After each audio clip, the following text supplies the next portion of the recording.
श्री शिवाय नमस्तुभयम। हर हर महादेव। दोस्तों, आप सभी लोग जानते हैं कि 16 सितंबर 2024 के दिन यहां पर भाद्रपद महीने का सोमवार प्रदोष व्रत पड़ रही है।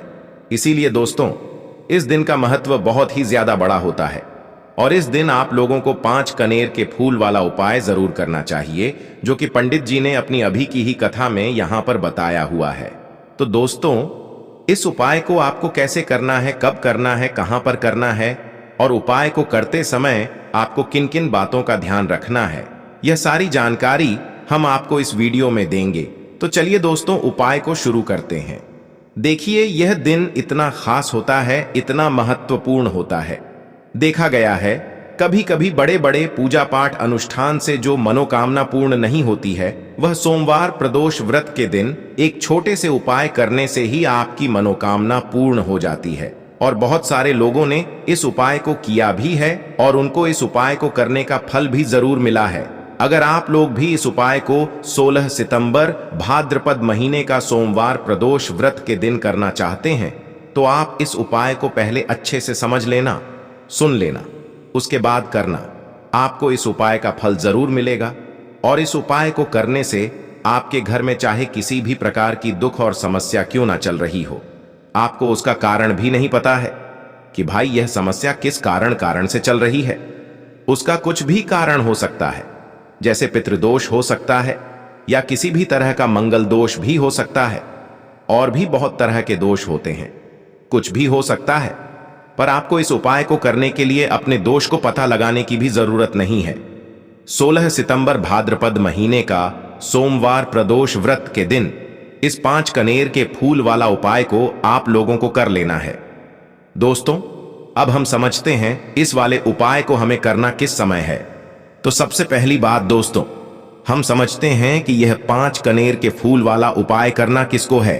तो देखिए, यहां पर सीधी सी बात है कि यह 5 कनेर के फूल वाला जो उपाय है, यह किस लिए किया जा रहा है।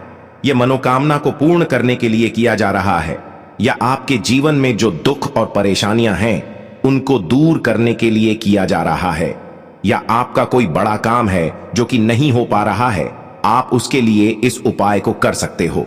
तो सीधी सी बात यह है कि आप अपनी किसी प्रकार की मनोकामना के लिए इस वाले उपाय को कर सकते हो।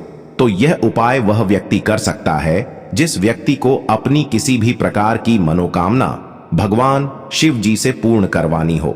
और अगर कोई भी माताएं बहनें जो है अपने घर की सुख और शांति के लिए, घर में धन समृद्धि को बढ़ाने के लिए वाला उपाय करना चाहती हैं, तो घर की जो बड़ी माताएं बहनें होंगी वह इस 5 कनेर के फूल वाले उपाय को विशेष रूप से करें, क्योंकि माता माएं बहनें घर की लक्ष्मी होती हैं और जब घर की लक्ष्मी कोई विशेष उपाय करती है तो उसका फल ही बहुत जल्दी मिल जाता है और बहुत बड़ा होकर मिलता है। अन्यथा इस उपाय को कोई भी व्यक्ति कर सकता है, चाहे वह बड़ा हो, चाहे वह छोटा हो, चाहे वह बच्चा हो। जिस व्यक्ति को यह 5 कनेर के फूल वाला उपाय समझ आ गया, वह व्यक्ति इस 5 कनेर के फूल वाले उपाय को सोमवार प्रदोष व्रत के दिन जरूर करें, क्योंकि उसको इस उपाय को फल बहुत ही जल्दी मिल जाएगा। क्योंकि सोमवार प्रदोष व्रत के दिन भगवान शिव जी बहुत आसानी से प्रसन्न हो जाते हैं। तो आइए अब हम समझते हैं कि इस 5 कनेर के फूल वाले उपाय को आपको करना कैसे है और इस उपाय को करने का जो समय है वह क्या है। तो देखिए, इस सोमवार प्रदोष व्रत के दिन किए जाने वाले यह 5 कनेर के फूल वाला जो उपाय है, यह मुख्य रूप से सुबह के समय होगा। किस समय होगा? सुबह के समय होगा। आपको कोशिश यही करनी है कि सुबह के समय हम इस 5 कनेर के फूल वाला उपाय को कर लें। पर किसी कारणवश अगर आप सुबह इस उपाय को ना कर पाओ, आपको कहीं काम से जाना हो या किसी और काम की वजह से आप उपाय को ना कर पाओ, तो आपके पास फिर दूसरा मौका रहेगा, जो कि शाम के समय का रहेगा, प्रदोष काल का रहेगा। अब भाई, प्रदोष काल का समय भी एक बहुत ही लोगों के मन में प्रश्न बन जाता है कि भाई यह समय होता कब है, कितने बजे से लेकर कितने बजे यह समय होता है, ताकि हमें उपाय के लिए जो है करने का समय पता लग जाए। तो हम आपको बता दें, प्रदोष काल का जो एक समय होता है, शाम का समय, वो होता है शाम के 6 बजे से लेकर शाम के 7 बजे के बीच का। इस समय के बीच में आप उपाय को करेंगे तो आपको उस उपाय का जरूर फल मिलेगा। तो शाम के 6 बजे से लेकर शाम के 7 बजे के बीच में आप लोग इस 5 कनेर की फूल वाले उपाय को कर सकते हो। तो भैया बहुत सारे लोग यहाँ पर ये प्रश्न भी जरूर करेंगे कि भाई हम तो नौकरी पर जाते हैं, हम अपनी ड्यूटी पर जाते हैं और आने में हमें देर हो जाती है, तो उस जगह पर हमें क्या करना चाहिए। तो देखिए, उन लोगों को भी टेंशन लेने की जरूरत नहीं है। अगर आप लोग इस उपाय को शाम के समय प्रदोष काल में कर रहे हैं और अगर आप आने में देरी भी हो जाती है, आपको आने में 7 बजे तक आप नहीं पहुंच पाते हो, तो भाई आप 7 या रात 8 बजे तक भी अगर उपाय को करोगे तो भी चल जाएगा। और अगर इससे भी थोड़ा देर हो जाती तो भी आप उपाय को कर सकते हो, क्योंकि सोमवार प्रदोष व्रत का दिन है। यह दिन बहुत ही कम आता है पूरे साल भर में, इसलिए जब आपको मौका मिल जाए, जब आप इस उपाय को जरूर कर लेना। कोई भी उपाय हो, आप कभी भी कर सकते हो। सोमवार प्रदोष व्रत के दिन बस कोशिश करना कि समय के थोड़ा अंतर्गत ही कर लो, पर किसी कारणवश अगर ना कर पाओ तो फिर आप थोड़ा देरी से भी कर सकते हो। आपको उपाय का फल जरूर मिलेगा। अगर आपके जीवन में भी किसी भी प्रकार की समस्या चल रही है तो गुरुजी ने कहा कि आपको इस 16 सितंबर भाद्रपद महीने का सोमवार प्रदोष व्रत 5 कनेर के फूल वाला उपाय जरूर करना चाहिए। तो चलिए जानते हैं इस विशेष उपाय के बारे में। लेकिन उससे पहले एक प्रार्थना, अगर आप चैनल पर नए हैं तो कृपया चैनल को सब्सक्राइब अवश्य कर ले। देखिए, आप सभी जानते हैं कि सोमवार प्रदोष व्रत जो दिन होता है वह हमारे महादेव और माता पार्वती के मिलन की तिथि होती है। इस दिन जो भी उपाय किए जाए वह हमारे शिव और शक्ति को प्रसन्न करने वाले उपाय होते हैं और हमारी सारी मनोकामनाएं को परिपूर्ण करने वाले उपाय होते हैं। इस वीडियो में भी हम लोग पूज्य गुरुजी द्वारा बताए गए कुछ बहुत ही खास उपायों के बारे में जानेंगे। यह उपाय आपके जीवन में चल रही समस्याओं को तो समाप्त करेंगे ही और साथ ही साथ आपके घर में धंधा की वृद्धि भी करेंगे। तो चलिए जानते हैं पूज्य गुरुजी द्वारा बताए गए सबसे पहले उपाय के बारे में। देखिए, इस उपाय के लिए आपको एक लोटा जल ले लेना है। तांबे के पात्र में आपको अपने किचन से जल ले लेना है और इसी के साथ आपको ले लेना है 5 कनेर के फूल। कनेर के पीले रंग के फूल आपको सामने स्क्रीन पर दिखाए जा रहे हैं। यह ऐसे फूल होते हैं और अगर यह आपके पास नहीं है तो शिवलिंग के ऊपर चढ़े हुए कनेर के फूल को उठाकर जल से शुद्ध करके आप उसका भी इस्तेमाल कर सकते हैं, या फिर किसी भी फूल वाली दुकान से आप इन फूलों को खरीद सकते हैं। देखिए, सिर्फ यह 2 साम सामग्री लेकर आपको शिवालय पहुंच जाना है। यह बहुत ही विशेष उपाय है। जिन लोगों की कोई विशेष मनोकामना है जो परिपूर्ण अभी तक नहीं हो पा रही है, तो उस मनोकामना को परिपूर्ण करने के लिए इससे अच्छा उपाय सोमवार प्रदोष व्रत के दिन के लिए कोई भी नहीं हो सकता है। देखिए, आप शिवालय पहुंचने के बाद सबसे पहले आप दक्षिण दिशा में बैठ जाइएगा और उत्तर दिशा की तरफ अपना फेस कर लीजिएगा। लेकिन अगर शिवालय में भीड़ है तो फिर ऐसी स्थिति में आप किसी भी दिशा में बैठकर शिवलिंग की पूजा प्रार्थना कर सकते हैं। देखिए, पूज्य गुरुजी ने कहा कि इस उपाय को अगर आप शाम को प्रदोष काल के समय में करेंगे तो आपके लिए सबसे उत्तम होगा, क्योंकि प्रदोष काल के समय साक्षात महादेव शिवलिंग में वास करते हैं और 16 सितंबर भाद्रपद महीने का सोमवार प्रदोष व्रत, इसलिए अगर आप प्रदोष काल में करेंगे तो आपको विशेष लाभ मिलेगा, विशेष फल की प्राप्ति होगी। लेकिन बहुत से ऐसे शिवालय हैं जिनमें शाम के समय जल समर्पित करने नहीं दिया जाता है, तो फिर ऐसे लोग पूरे दिन में किसी भी समय इस उपाय को कर सकते हैं। देखिए, अब सबसे पहले आप जो 5 कनेर के फूल लेकर आए हैं, उनमें से पहले कनेर के फूल को आप श्री गणेश जी वाले स्थान में समर्पित कर देंगे और श्री शिवाय नमस्तुभयम मंत्र का स्मरण कर लेंगे। इसके बाद आप जो दूसरा फूल लेकर आए हैं उसको श्री कार्तिकेय जी वाले स्थान पर समर्पित कर देंगे और श्री शिवाय नमस्तुभयम मंत्र का स्मरण कर लेंगे।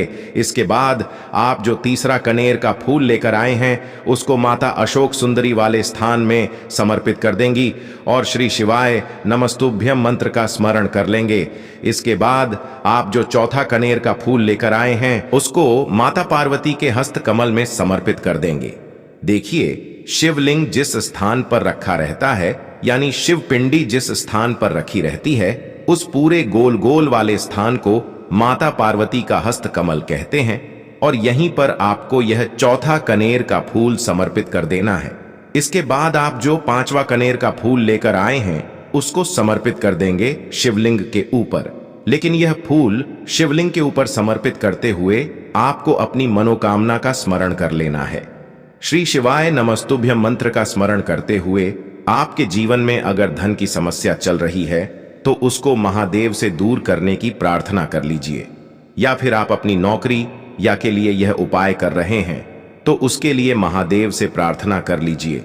या फिर आप अपने मकान, जमीन, जायदाद के लिए, या फिर आप अपने विवाह के लिए यह उपाय कर रहे हैं तो उसके लिए महादेव से प्रार्थना कर लीजिए। जो भी आपकी मनोकामना है, जिस भी मनोकामना के लिए आप यह उपाय कर रहे हैं, तो उस मनोकामना का स्मरण करिए और महादेव से उस मनोकामना को पूर्ण करने की प्रार्थना करिए। फिर श्री शिवाय नमस्तुभयम मंत्र का स्मरण करते हुए यह आखिरी फूल आपको शिवलिंग के ऊपर समर्पित कर देना है। इसके बाद आप जो एक लोटा जल लेकर आए हैं उसमें से थोड़ा जल आप सबसे पहले श्री गणेश जी वाले स्थान पर आपने जो फूल समर्पित किया है उसमें समर्पित कर दीजिए। फिर थोड़ा सा जल आप श्री कार्तिकेय जी वाले स्थान पर जो फूल समर्पित किए हैं उसके ऊपर थोड़ा सा समर्पित कर दीजिए।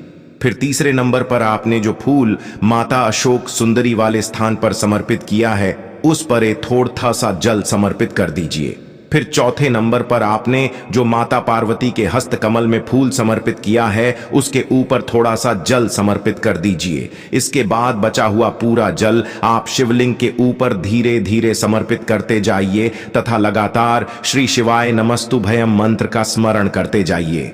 अगर आपको शिव परिवार के बारे में पता नहीं है तो सामने आपको एक पिक्चर दिखाई जा रही, सामने आपको एक इमेज लगी दिखाई जा रही है जिसमें आपको पूरा शिव परिवार दिखाया जा रहा है। इसमें श्री गणेश जी का स्थान कहाँ है, श्री कार्तिकेय जी का स्थान कहाँ है, माता अशोक सुंदरी का स्थान कहाँ है, माता पार्वती का स्थान कहाँ है, यह सारे स्थान आपको दिखाए जा रहे हैं और इन्हीं स्थानों पर आपको यह फूल समर्पित करने हैं। पूज्य गुरु जी कहते हैं कि जो भी व्यक्ति 16 सितंबर भाद्रपद महीने का सोमवार प्रदोष व्रत में इन 5 स्थानों पर यानी इस पूरे शिव परिवार के ऊपर यह कनेर के फूल समर्पित करके जल समर्पित कर देता है तो उसके जीवन की कोई भी मनोकामना हो वह महादेव की कृपा से बहुत ही जल्द परिपूर्ण हो जाती है। तो दोस्तों, इस विशेष उपाय को आप जरूर करिएगा। अब जानते हैं गुरुजी द्वारा बताए गए दूसरे खास उपाय के बारे में। यह उपाय भी आपकी मनोकामना को ही परिपूर्ण करने के लिए है। इस उपाय के लिए भी आपको एक लोटा जल ले लेना है और साथ ही साथ एक बेलपत्र ले लेनी है। एक लोटा जल आपको अपने किचन से लेना है और बेलपत्र अगर आपके पास हो तो ले लीजिए और ना हो तो फिर आप शिवलिंग के ऊपर चढ़ी हुई बेलपत्र को उठाकर जल से शुद्ध करके फिर उसका भी इस्तेमाल कर सकते हैं। अगर आप पहला उपाय ना कर सके तो फिर आप इस दूसरे उपाय को कर सकते हैं। दोनों ही उपाय आपके जीवन की मनोकामना को परिपूर्ण करने के लिए है, धन धान्य के भंडार को भरने के लिए है।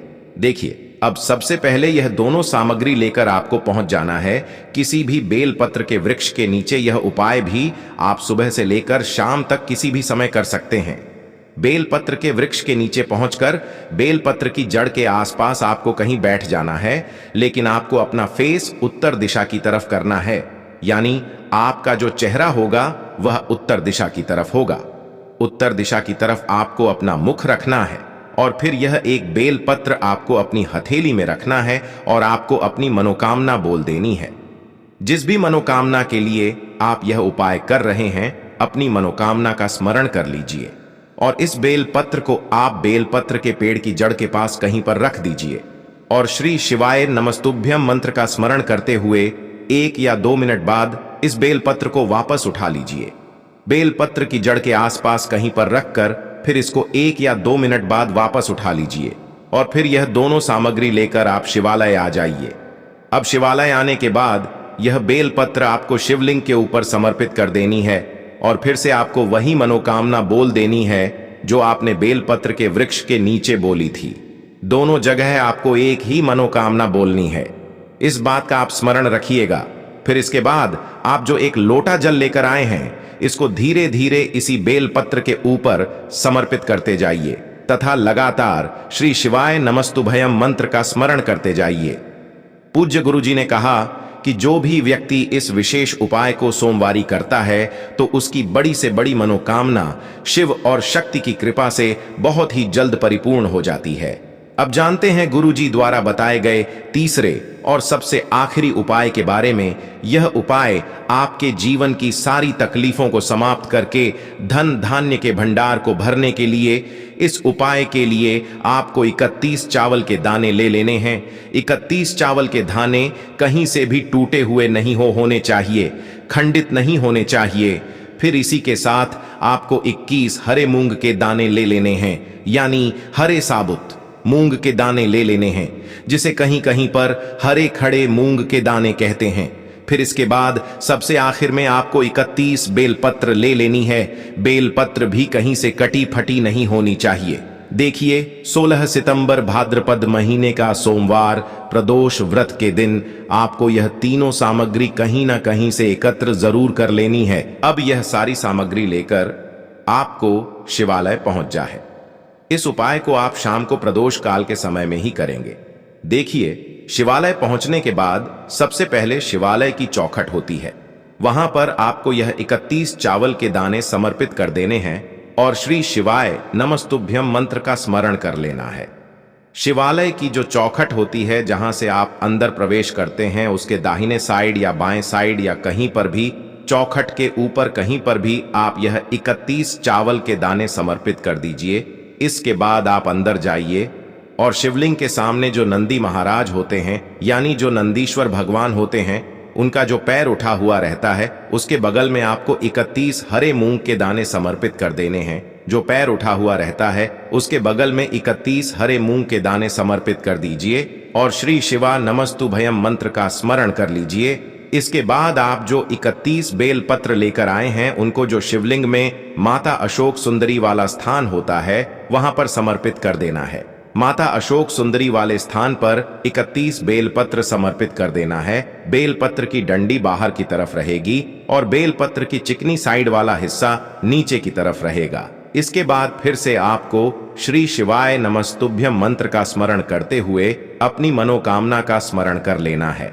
पूज्य गुरु जी ने कहा कि 16 सितंबर भाद्रपद महीने का सोमवार प्रदोष व्रत के दिन में जो भी व्यक्ति यह वाला उपाय कर लेता है तो उसके जीवन के सारे संकट समाप्त हो जाते हैं और उसको भी धन धान्य की प्राप्ति होती है। तो दोस्तों, यह थे पूज्य गुरु जी द्वारा बताए गए कुछ बहुत ही खास उपाय। अगर आपको जानकारी अच्छी लगी हो तो वीडियो लाइक करिएगा। मिलते हैं फिर एक नए वीडियो के साथ। श्री शिवाय नमस्तुभयम।